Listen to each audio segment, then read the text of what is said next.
"Walk it off, stop being a baby," my father yelled as I lay motionless on the ground. My brother stood smirking while Mom accused me of ruining his birthday. But when the paramedic saw I couldn't move my legs, she immediately called for police backup. The MRI would reveal, "My name is Audrey, and I am 28 years old. I still remember that day like it was yesterday. The day my body went numb from the waist down. The day my brother Jason stood over me laughing at his cruel prank while I lay motionless on the concrete.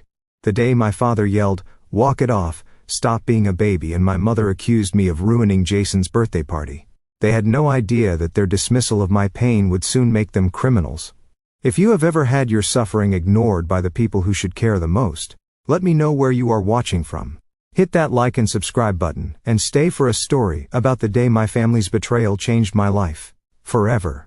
Growing up in the Matthews household was like walking on eggshells. Our family appeared perfect from the outside. A beautiful suburban home in Massachusetts, a father who was a successful accountant, a mother who was the ideal homemaker, and 2 children who excelled in school, but appearances can be deceiving. My father, Douglas Matthews, was a 6'2" tower of stoicism. A man who believed showing emotion was a sign of weakness. He had been raised by a military father who taught him that pain was just weakness leaving the body. Unfortunately, he passed these toxic beliefs down to his children, especially his firstborn son Jason. "Audrey, you need to toughen up," was my father's mantra throughout my childhood. Whether I was dealing with a scraped knee, a broken heart, or legitimate illness, his response was always the same: minimize, dismiss, move on. My mother Eleanor was not much better. While she occasionally showed glimpses of nurturing, her primary allegiance was always to my father and Jason. She was a nervous woman, who seemed perpetually afraid of upsetting the delicate balance of our household. If acknowledging my pain meant disrupting that balance, she would choose denial every time. "Your brother would never complain about something like that," she would say, drawing unfavorable comparisons that cut deeper than any physical wound. Then there was Jason, my older brother by 3 years. Now, 31. He had spent his entire life as the golden child, the son who could do no wrong in our parents' eyes. Athletic, charismatic, and manipulative, Jason learned early that he could get away with anything as long as he maintained his facade of perfection in front of our parents. I still remember when I was 7 and Jason was 10. He had pushed me off my bike, causing me to break my wrist. When I cried to our parents, Jason claimed I had fallen on my own because I was clumsy. They believed him without question. At the hospital, my father lectured me about being more careful while my mother fretted about the medical bills. Not once did they consider that Jason might be lying. This pattern continued throughout our childhood and into our adult years. Jason would torment me with pranks that crossed the line into cruelty, and our parents would either ignore his behavior or blame me for provoking him. When I was 12, Jason locked me in our basement for hours during a thunderstorm, knowing I was terrified of the dark. When I finally escaped and confronted our parents, they accused me of making up stories for attention. At 16, Jason sabotaged my science project the night before it was due, causing me to fail the assignment. When I told my parents, they suggested I should have been more prepared and not left everything to the last minute. By the time I reached adulthood, I had learned to keep my distance from my family. I moved out at 18 to attend college in another state, coming home only for major holidays and family events. I built a life for myself as an elementary school teacher, found friends who actually cared about my well-being, and started therapy to address the damage my upbringing had caused. But family ties are hard to sever completely. No matter how much I tried to create boundaries, guilt and obligation would always pull me back into their orbit. Which is why, when my mother called to insist I attend Jason's 31st birthday celebration, I reluctantly agreed. It had been 6 months since I had seen any of them, and part of me hoped that time and distance might have improved our relationship. "It would mean so much to your brother if you came," my mother said, though I doubted Jason cared about my presence at all. "We are having a backyard barbecue, and your father is setting up the new pool deck. Everyone will be there." By everyone she meant Jason's friends, most of whom were as obnoxious and entitled as he was.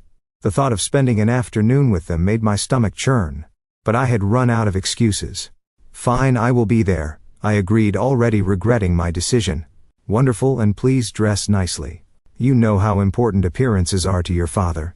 That comment stung as it was meant to. My mother knew I had recently embraced a more casual style, trading in the preppy outfits my parents approved of for clothes that actually made me comfortable. It was a small act of rebellion, but in the Matthews household, even the smallest deviation from their expectations was treated as a major transgression. As I hung up the phone, I tried to prepare myself mentally for what was to come. I would go to the party, make small talk for a few hours, give Jason a generic birthday card with some cash inside, and leave as soon as socially acceptable. I could handle one afternoon of discomfort, if it meant several more months of peace away from them. What I could not have known was that this birthday party would be the last time I would ever walk without assistance. That the casual escalate to a point of no return. That my parents' refusal to take my pain seriously would cross the line from emotional neglect to criminal negligence. I packed an overnight bag, planning to stay at a hotel rather than in my childhood bedroom. Even that small boundary was important to me. A reminder that I was no longer under their control. I chose an outfit that would pass my father's inspection while still allowing me to feel like myself: dark jeans, a blue blouse, and comfortable flats. Appropriate for a casual party, but not so formal that I felt like I was playing dress up. As I drove the 2 hours to my parents' house, I practiced the techniques my therapist had taught me for dealing with difficult family situations. Deep breathing. Visualization. Reminding myself that I was an adult now, with the power to leave if things became too uncomfortable. But all the therapy in the world could not have prepared me for what awaited me at that birthday party. No amount of deep breathing could prevent the catastrophe that was about to unfold or heal the physical and emotional scars that would follow. I arrived at my parents' house at precisely 2 p.m, timing my entrance to coincide with the official start of the party. This was a deliberate strategy to minimize one-on-one interaction with my family. In a crowd, it would be easier to blend in to avoid becoming the sole target of their attention. The driveway was already filled with cars, most of them expensive. SUVs and sports cars belonging to Jason's friends. I recognized a few vehicles, including the red Corvette that belonged to his best friend Tyler, who had been equally complicit in tormenting me during our childhood. My mother greeted me at the door with an air kiss and a once-over that told me my outfit had passed inspection, if just barely. "Audrey, you made it. Everyone is out back. Your brother just opened his presents." Of course, they had started the gift-giving without waiting for all the guests to arrive. It was a subtle reminder that my presence was not essential, merely tolerated. The living room was filled with expensive wrapped packages, the remnants of what appeared to be an extravagant gift-opening session. I spotted a new set of golf clubs, designer clothing, and what looked like keys to some kind of vehicle. "We got him that jet ski he has been wanting," my mother informed me proudly, gesturing to a photograph of the watercraft that sat atop one of the larger boxes. "Your father is having it delivered next week." I nodded, feeling the familiar pang of inequity. For my 30th birthday, 6 months earlier, they had sent a gift card to a department store. The disparity was nothing new, but it still hurt. I placed my own gift, a simple card with $200 inside, on the table with the others, and followed my mother through the house to the backyard. The scene that greeted me was exactly what I had expected: about 30 people, mostly men in their early 30s, drinking beer and lounging around the newly constructed pool deck.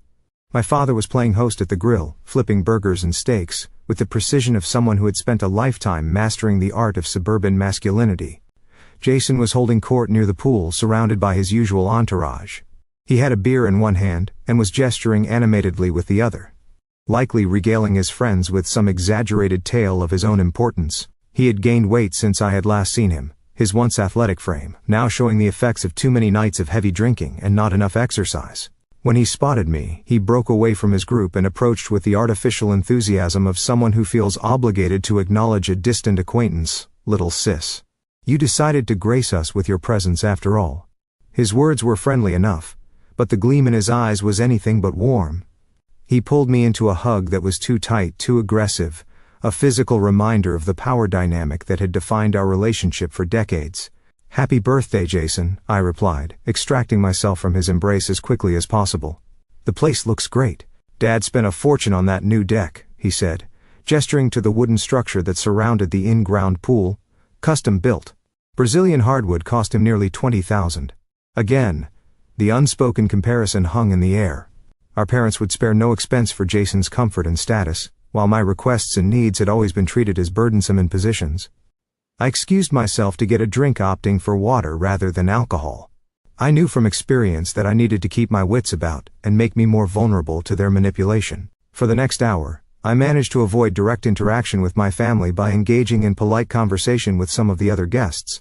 There were a few spouses and girlfriends present, who seemed equally uncomfortable with the increasingly rowdy atmosphere, and we formed a quiet alliance of the outsiders. But as the afternoon wore on, and the alcohol flowed freely, I could sense the energy shifting.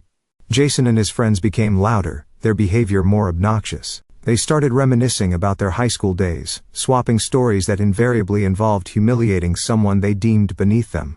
Eventually, inevitably, Jason turned his attention to me. "Hey, remember that time we convinced Audrey that the neighbor's dog had rabies?" he called out loud enough for everyone to hear.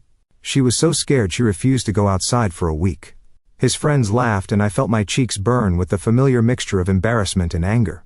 I had been 8 years old when Jason and his friends had told me that the friendly Labrador next door had a deadly disease and was going to attack me. The fear had been real, as had the nightmares that followed. "Or the time we switched her shampoo with hair removal cream," Tyler added, slapping his knee as if this act of cruelty was the height of comedy.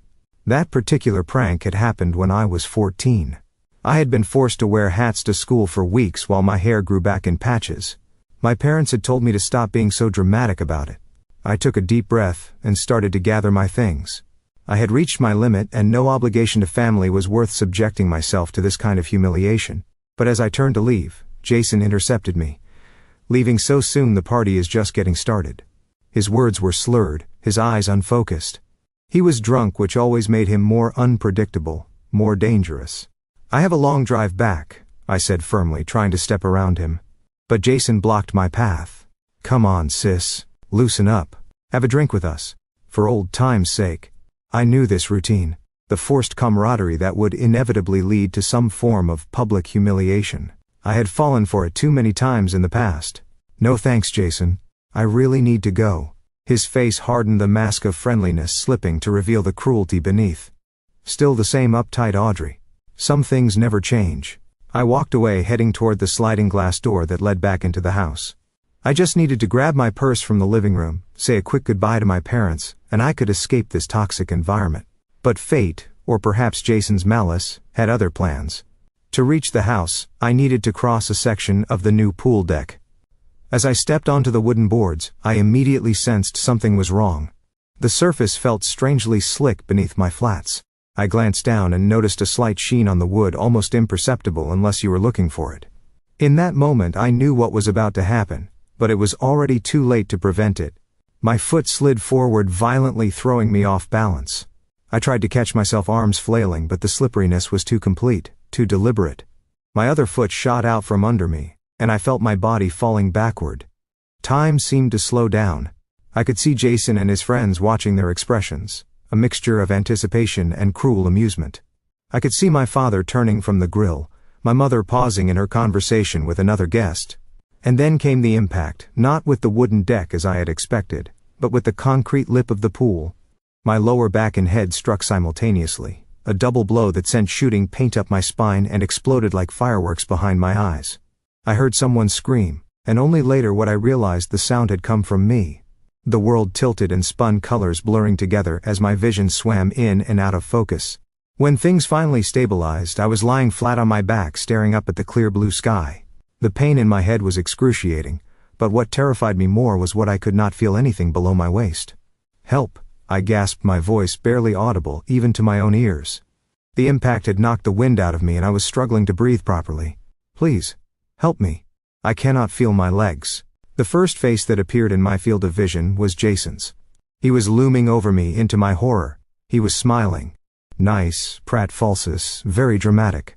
He turned to his friends. She always was a theater kid. I tried to move to sit up, but my body would not cooperate. My arms worked, but when I attempted to shift my legs there was nothing. No response. No sensation. Just a terrifying void where the lower half of my body should have been. "I am serious," I said, my voice stronger, now edged with panic. "Something is wrong. I cannot move my legs. I think I hit my back on the concrete." Jason rolled his eyes, still convinced this was some kind of performance on my part. "Come on, get up. You are embarrassing yourself." I cannot get up.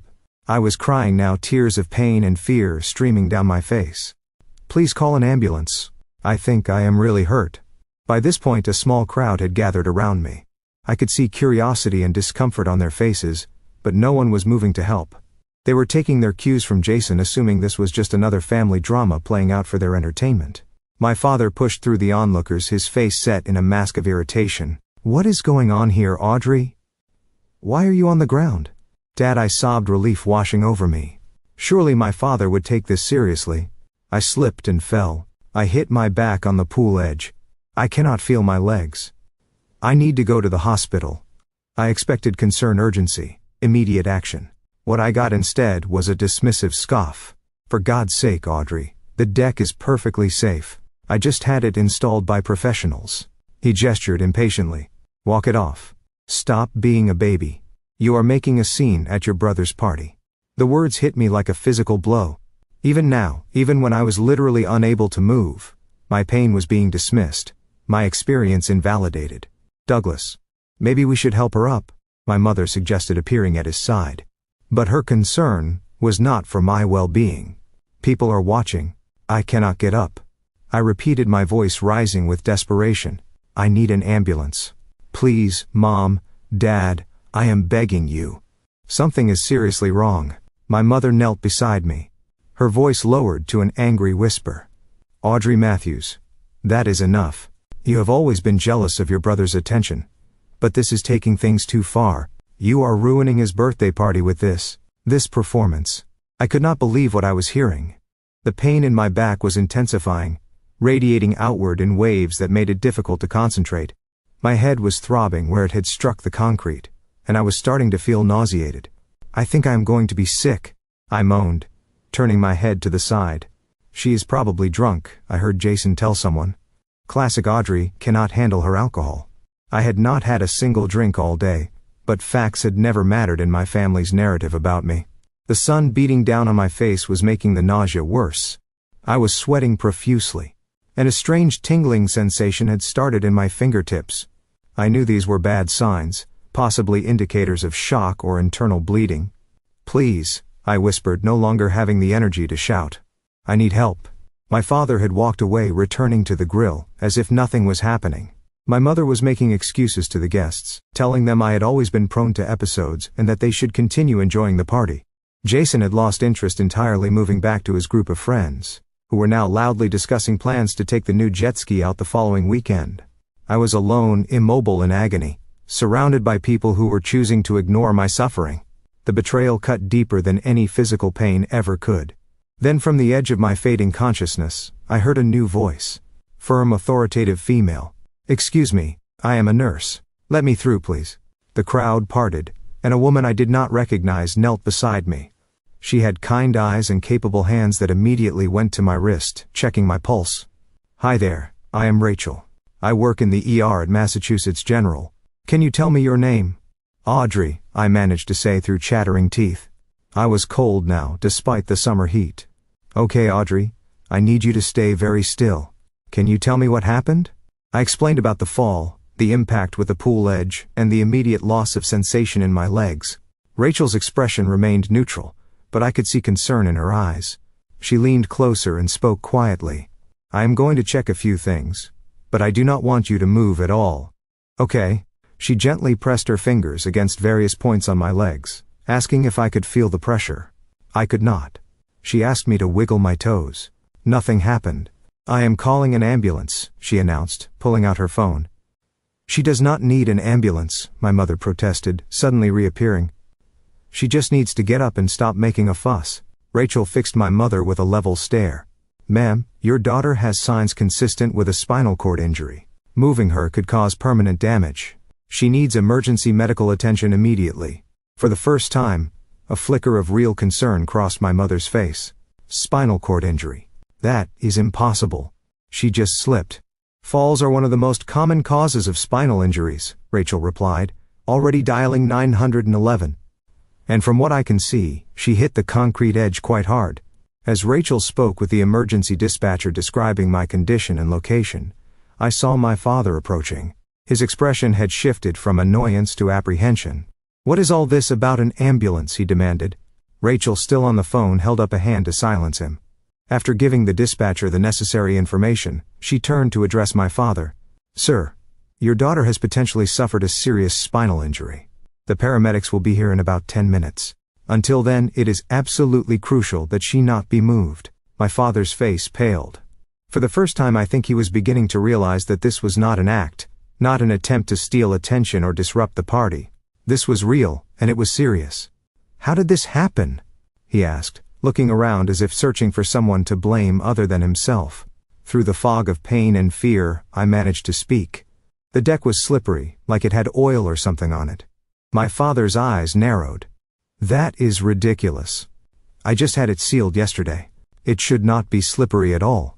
But Rachel, ever observant, was already examining the wooden boards near where I had fallen. She touched the surface, then rubbed her fingers together. "This is not water," she said, her voice hardening. "This feels like some kind of lubricant." All eyes turned to Jason, who had wandered back over to see what the commotion was about. His face, flushed from alcohol, suddenly drained of color. "It was just a joke," he muttered, not meeting anyone's gaze. "Just a little prank. I put some of Dad's deck oil on a few boards. I thought she would slip a little and maybe fall in the pool. I did not think." He trailed off, the implications of his actions finally seeming to dawn on him. The silence that followed was deafening. In that moment, as I lay immobile on the ground, I saw the truth of my family reflected in their faces. The casual cruelty that had defined our relationships, the willful blindness to the harm they caused, the reflexive protection of Jason at all costs. But this time there would be consequences they could not ignore away. In the distance I could hear sirens approaching. The wailing sirens grew louder, cutting through the stunned silence that had fallen over the backyard. Rachel remained by my side, monitoring my condition and keeping everyone else at a distance. "Try to stay calm," she said softly. "Help is almost here.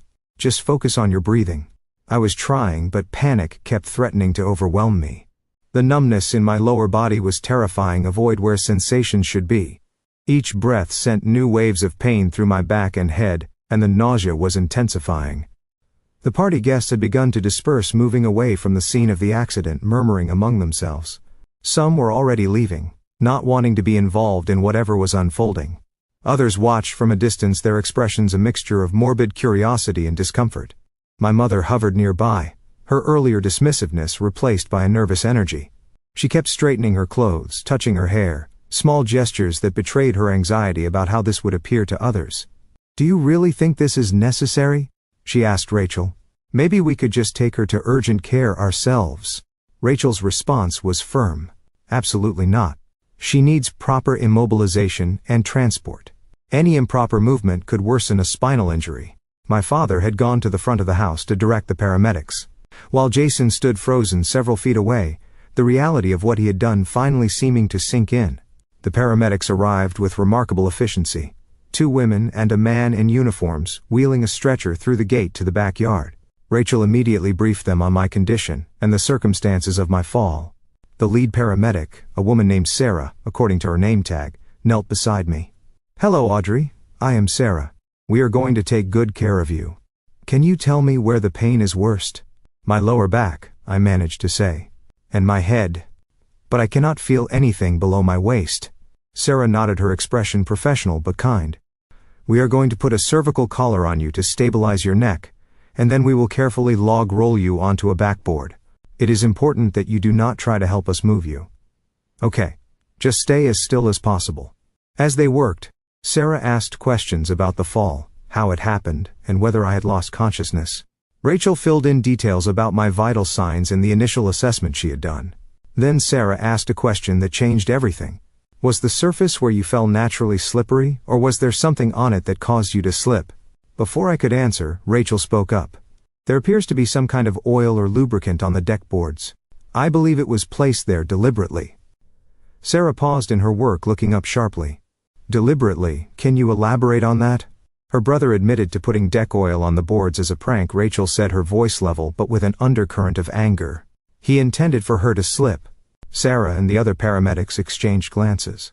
Then Sarah turned to look at Jason, who was standing with his hands shoved in his pockets staring at the ground. "Sarah's that accurate. Did you intentionally create a slipping hazard that caused this injury?" Jason shifted uncomfortably. "It was just supposed to be a joke. I did not think she would get hurt like this." Sarah's expression hardened. She turned to her colleague. "Mike, can you check the deck surface and document what you find, please?" Mike nodded and moved to examine the area where I had fallen, taking photos with a small camera and collecting a sample of the substance on the deck. Meanwhile, the paramedics continued working methodically to immobilize me. They placed a rigid collar around my neck, then carefully positioned themselves to roll me as a unit onto the backboard. "On my count," Sarah instructed. 1, 2, 3. They moved me with practiced precision, but despite their care, the movement sent fresh agony through my body. I cried out, unable to suppress the sound. "I know it hurts," Sarah said sympathetically. "We will give you something for the pain as soon as we have you secured." Once I was strapped to the backboard, they transferred me to the stretcher and began attaching monitoring equipment. Sarah placed an oxygen mask over my face and inserted an IV line into my arm. "Your blood pressure is quite low," she noted, frowning at the monitor. "And your heart rate is elevated. We need to get you to the hospital right away." My mother finally seemed to grasp the severity of the situation. "Is she going to be all right?" she asked, her voice small. Sarah did not offer false reassurance. "She has signs consistent with a significant spinal injury. The sooner we get her to a trauma center, the better her chances for recovery." As they prepared to move me to the ambulance, Mike returned from inspecting the deck. He spoke quietly to Sarah, showing her something on his camera screen. Her expression grew even more serious. "Based on what I am seeing here, and the circumstances described, I am going to request police assistance," she announced. "Police?" my father sputtered, returning from the front yard. "Surely, that is not necessary. This was just an unfortunate accident." Sarah fixed him with a level gaze. "Sir, deliberately creating a hazardous condition that results in serious injury is not just an accident. Additionally, I understand there was a delay in seeking medical attention for your daughter, despite her reporting loss of sensation, which is a medical emergency." My father's face flushed with anger. "Now wait just a minute. You cannot come into my home and make accusations like that." "Dad," I said weakly from behind the oxygen mask, "please just let them help me." For once my father fell silent. Sarah made a call on her radio, requesting police presence at the scene. Then she turned back to me. "We are going to move you to the ambulance now. The ride might be uncomfortable, but we will do everything we can to keep you stable." As they wheeled me through the house and out to the waiting ambulance, I caught a final glimpse of my family. My father arguing with Mike, gesturing angrily. My mother standing with her arms wrapped around herself, looking lost. And Jason still rooted to the same spot, watching as the consequences of his lifelong cruelty finally caught up with him. The last thing I saw before the ambulance doors closed was a police cruiser pulling into the driveway, lights flashing but sirens silent. In that moment, despite the pain and fear, I felt a strange sense of validation. For the first time in my life, someone was taking my suffering seriously. The ambulance pulled away, carrying me toward an uncertain future, but also away from the toxic environment that had caused me so much pain. As the medication they administered began to take effect, dulling the worst of the physical agony, I closed my eyes and surrendered to unconsciousness. I awoke to the rhythmic beeping of hospital monitors and the antiseptic smell that seems universal to all medical facilities. For a moment, I was disoriented, unsure of where I was or how I had gotten there. Then the memories came flooding back: the fall, the numbness, the paramedics, and finally the police arriving at my parents' house. A nurse noticed I was awake and approached my bedside. "Welcome back, Audrey. I am Carlos. You are at Massachusetts General Hospital. Do you remember what happened?" "I fell," I said, my voice raspy from the breathing tube that had apparently been removed at some point. "At my brother's birthday party, I could not feel my legs." Carlos nodded, making a note in my chart. "That is right. You have been in and out of consciousness for about 12 hours now. The doctor will be in shortly to discuss your condition with you. Can I get you some water?" I nodded gratefully, and he helped me take small sips through a straw. Even this simple movement caused pain to flare in my back. "What is wrong with me?" I asked, fear making my voice tremble. "Can I still not move my legs?" Carlos's expression was compassionate but professional. "The doctor will explain everything. She should be here any minute. Try to stay calm."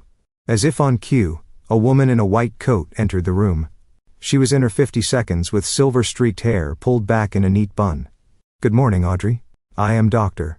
Martinez, the neurosurgeon who has been overseeing your care. How are you feeling?" "Scared," I admitted. "And in pain. What happened to me? Why can I not feel my legs?" Dr. Martinez pulled up a chair and sat beside my bed. "When you fell, you suffered what we call an incomplete spinal cord injury at the T12L, the 1st of June section, which is in your lower back. The impact fractured 2 vertebrae and caused significant compression of your spinal cord." She showed me images from my MRI on a tablet, pointing out the damaged areas. "We performed emergency surgery to remove bone fragments and reduce the pressure on your spinal cord. We also stabilized your spine with rods and screws." Will I walk again? I asked the question that had been terrifying me since the moment I lost sensation in my legs. Dr. Martinez did not offer false hope, but neither did she extinguish it entirely. Spinal cord injuries are complex and outcomes can vary widely.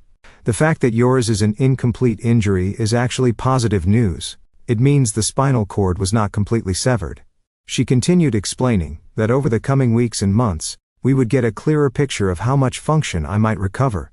Some patients with similar injuries regain significant mobility, while others experience more limited improvement. A lot will depend on your individual healing process and how diligently you work with physical therapy. So I might be paralyzed forever. The words felt surreal coming out of my mouth. I would not use the term forever at this stage, Dr. Martinez replied carefully. But yes, you are currently experiencing paraplegia, which is paralysis affecting the lower limbs. We will work with you to maximize whatever recovery is possible, but you should be prepared for the possibility of long-term mobility challenges. The news hit me like a physical blow. I had entered my brother's birthday party as a healthy 28-year-old woman, and I was leaving it with a life-altering disability, all because of a prank and my family's refusal to take my pain seriously. There is something else we need to discuss, Dr. Martinez said, her tone shifting slightly. The circumstances of your injury have prompted an investigation. There are 2 police officers waiting to speak with you when you feel up to it. I closed my eyes, briefly absorbing this information. My brother put oil on the deck. He admitted it. He wanted me to slip as a joke. Dr. Martinez nodded. That is consistent with the information we received from the paramedics. And there seems to be some concern about the delay in seeking medical attention for you after the injury occurred. My parents did not believe I was really hurt. I said, the familiar pain of their dismissal washing over me again. They told me to walk it off. They accused me of being dramatic and trying to ruin Jason's party. A flash of something anger perhaps crossed Dr. Martinez's professional demeanor. In cases of suspected spinal cord injury, immediate immobilization and medical attention are crucial. Delays can significantly worsen the outcome. Are you saying that if they had called an ambulance right away, I might not be paralyzed? The implications of this were almost too much to bear. It is impossible to say with certainty, she replied carefully. But yes, in general, the sooner a spinal cord injury is treated, the better the prognosis. Every minute counts. I felt tears spilling down my cheeks. The injury itself was devastating enough, but knowing it might have been less severe if my family had simply believed me, was an additional layer of betrayal I was not prepared for. Dr. Martinez gave me a moment to process, then asked, "Do you feel up to speaking with the police now, or would you prefer to rest first?" "I will talk to them," I decided. "I want them to know what happened."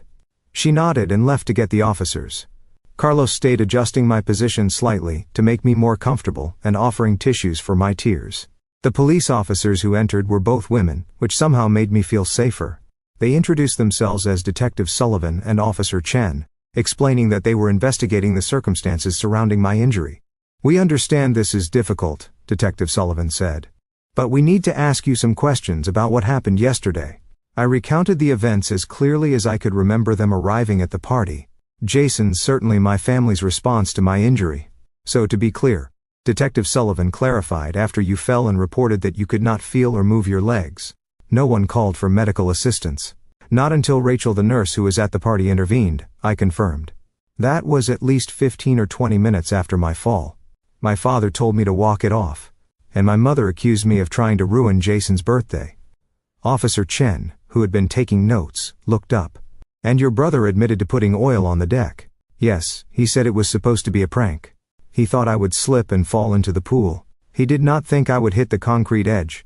The officers exchanged glances. "We should inform you," Detective Sullivan said, "that we have already taken statements from several witnesses at the scene, including the nurse Rachel Cooper and the paramedics who transported you.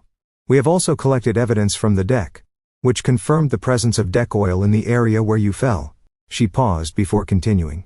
"Your brother Jason Matthews was taken into custody last night on charges of reckless endangerment, resulting in serious bodily harm. Your parents, Douglas and Eleanor Matthews, are currently being investigated for negligence and failure to provide necessary medical assistance." The news stunned me. As much as my family had hurt me, I had never imagined them facing criminal charges. "They could go to jail?" I asked, my voice barely above a whisper. "That will be up to the district attorney, and ultimately the courts," Detective Sullivan replied. "But yes, these are serious charges. especially given the severity of your injuries. They asked a few more questions, then thanked me for my cooperation, and left promising to keep me updated on the investigation. After they were gone, I lay in the hospital bed trying to process everything. The physical reality of my injury was overwhelming enough, but the legal and emotional implications of what had happened were equally staggering. No one from my family had called or visited. I wondered if they were legally prevented from contacting me, or if they were simply continuing their lifelong pattern of avoiding accountability for the harm they caused. As evening fell, a hospital social worker named Marcus came to see me. He explained that he would be helping coordinate my care plan, including rehabilitation options and resources for adjusting to life with a spinal cord injury. "You are looking at a significant recovery period," he told me gently. "After you are stable enough to leave acute care, you will likely need to spend several weeks in an inpatient rehabilitation facility, followed by ongoing outpatient therapy." "I live alone," I said, the practical implications suddenly hitting me. "My apartment has stairs. I teach elementary school, which means being on my feet all day." Marcus nodded understandably. "These are all challenges we will help you navigate. There are resources available for home modifications, vocational rehabilitation, and disability benefits." It is a lot to take in right now, I know. Indeed it was. In the space of 24 hours, every aspect of my life had been upended. My body, my home, my career, my family relationships all transformed in ways I was only beginning to comprehend. That night alone in my hospital room, I cried for everything I had lost, and everything that now lay uncertain before me. But beneath the grief and fear, a small spark of determination began to glow.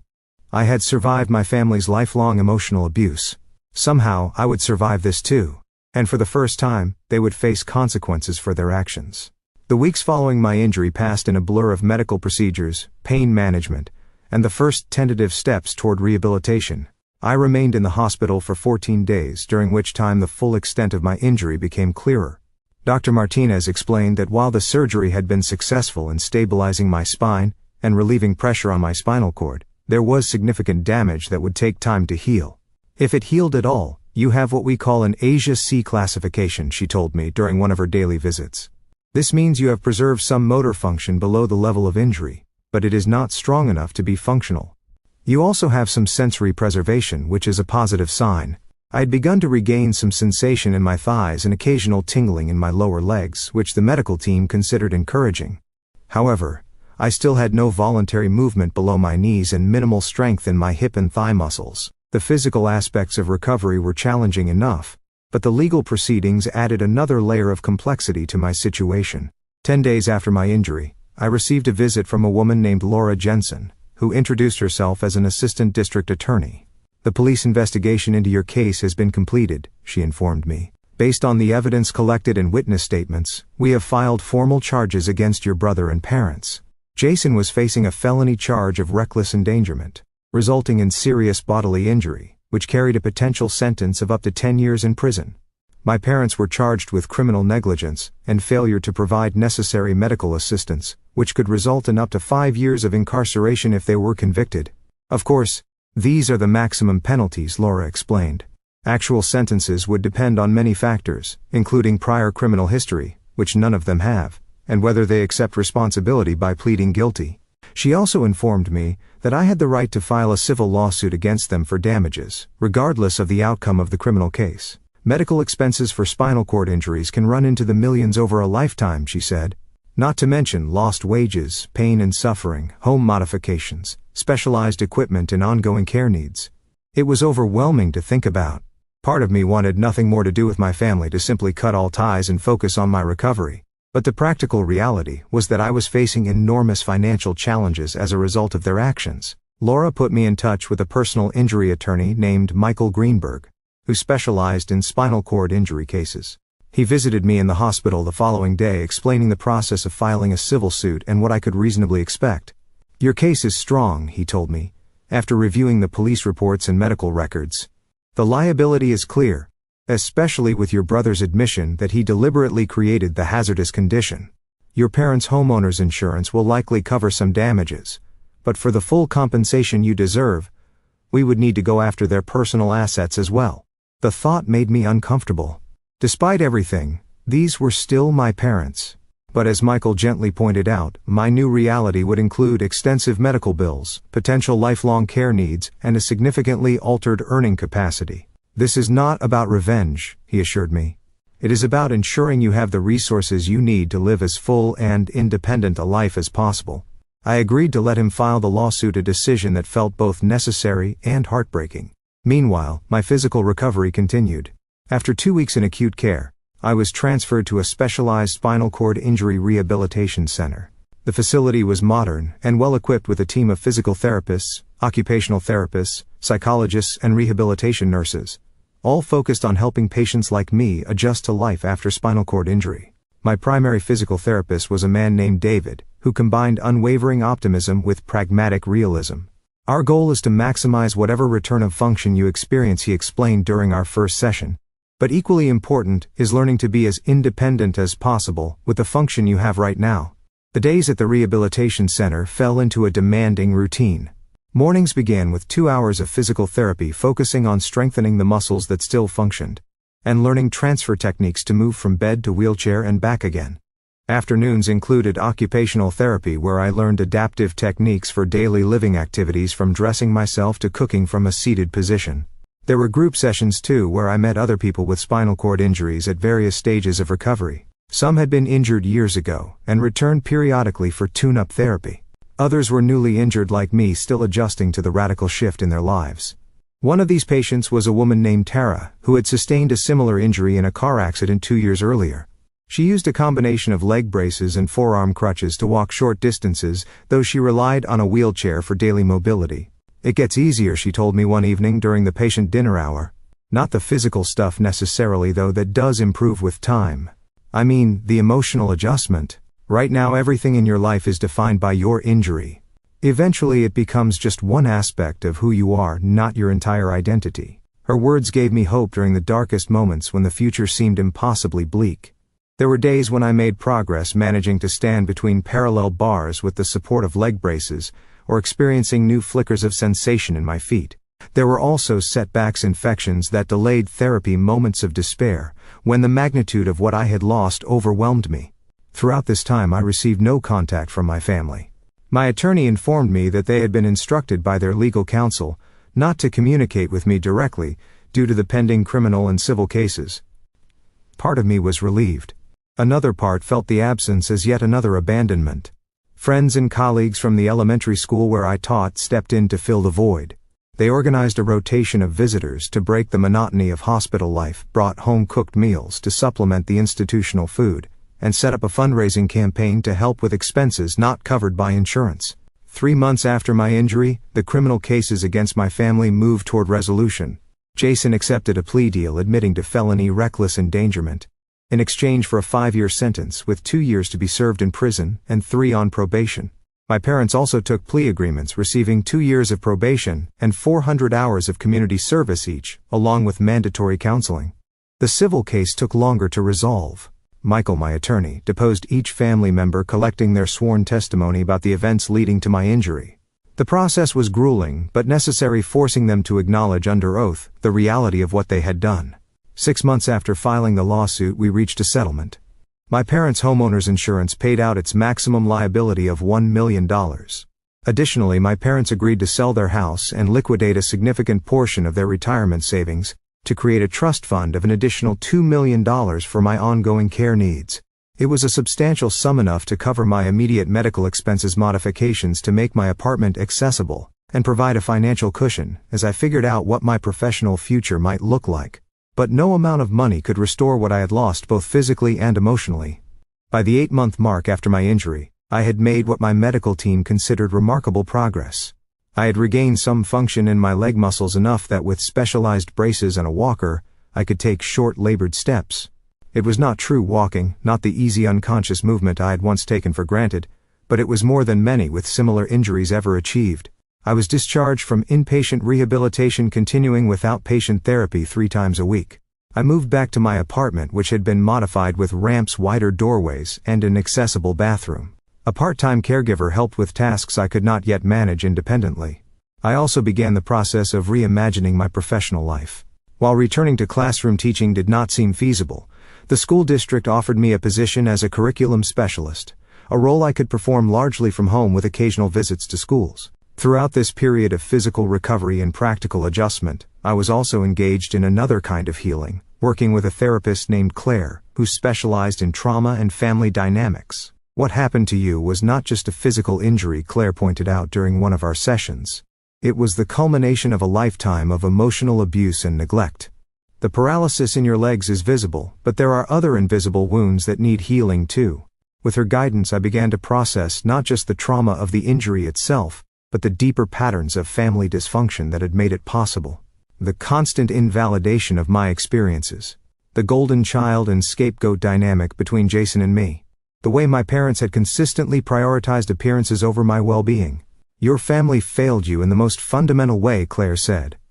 They had one job to protect you and care for you. Instead, they caused you harm, and then refused to acknowledge it. Acknowledging this truth was painful, but ultimately liberating. It allowed me to see that my injury, devastating as it was, had also freed me from the toxic family system that had caused me so much suffering throughout my life. Do you think you will ever reconcile with them? Claire asked during one session.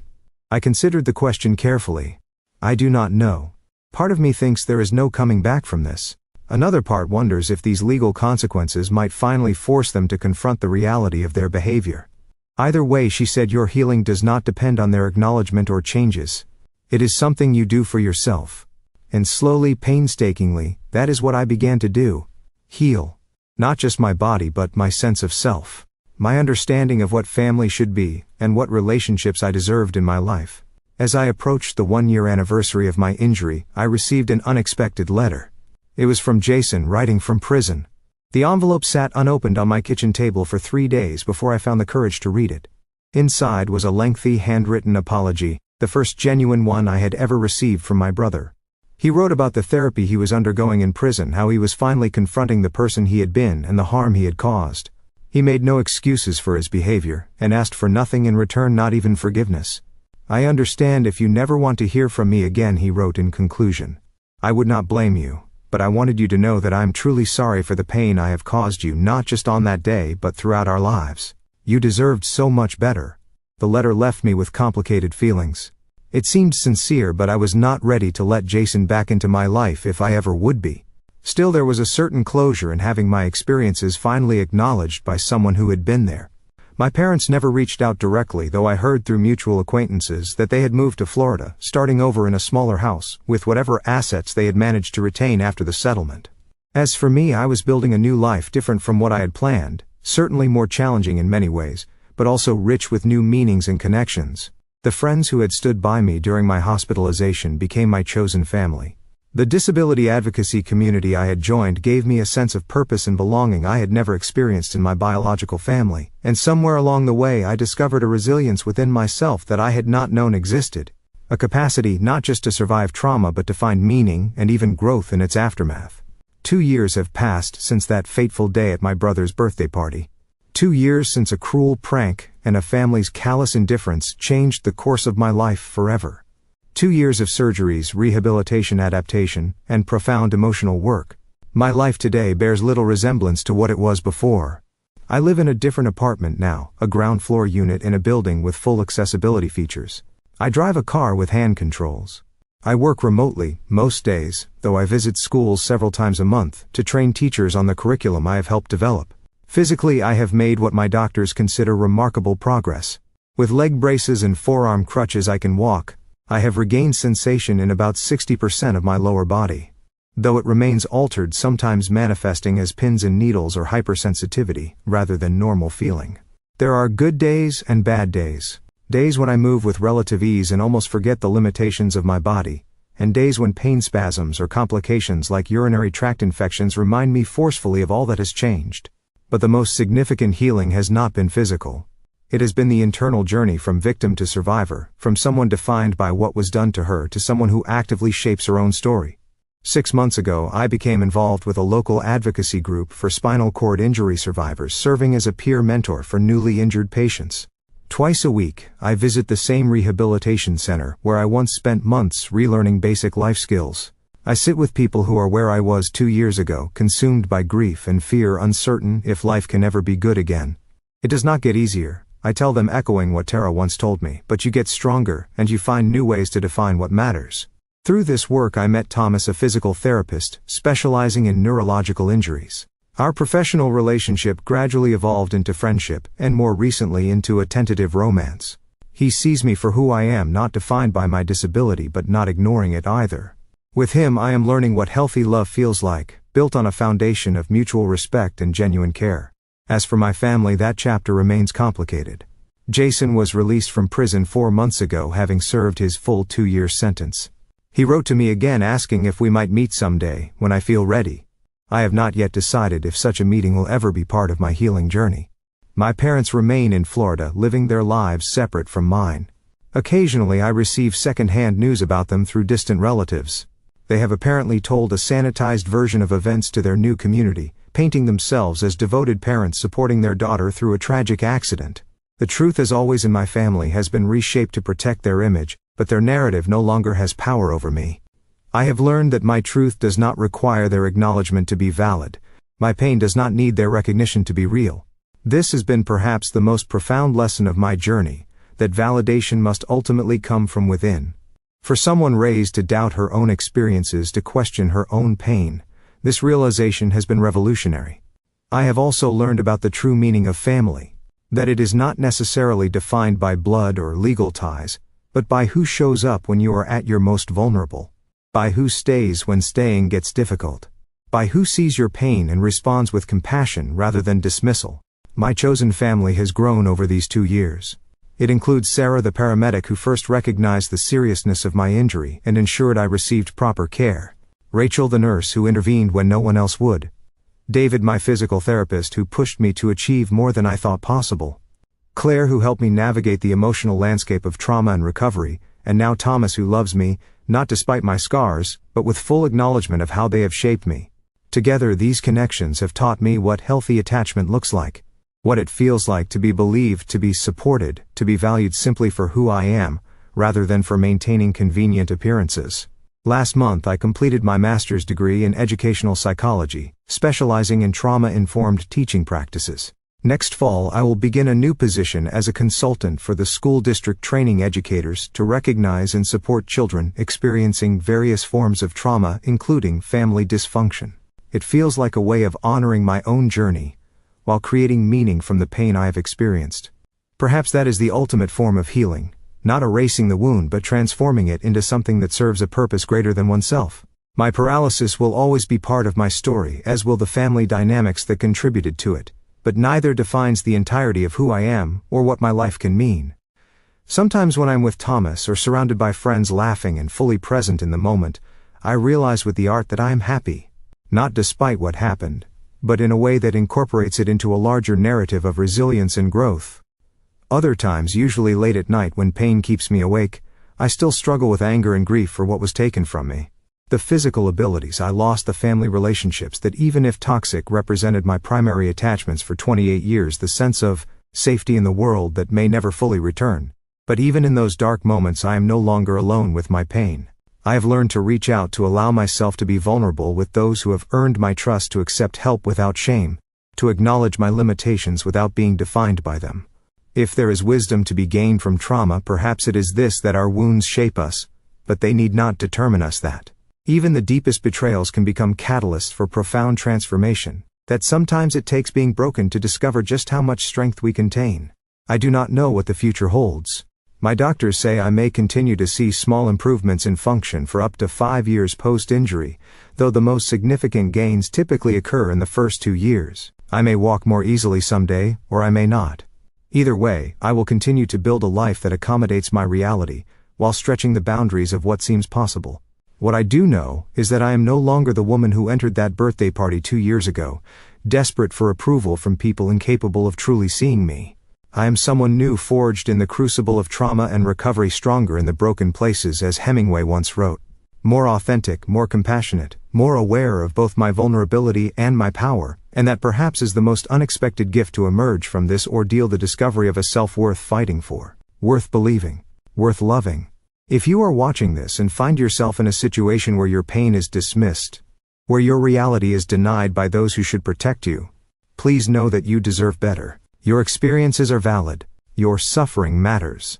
And there are people in this world who will see you truly if you can find the courage to reach beyond those who refuse to. Have you ever had your pain dismissed by someone who should have believed you? How did you find the strength to trust yourself when others would not? Thanks for watching. Take care. Good luck.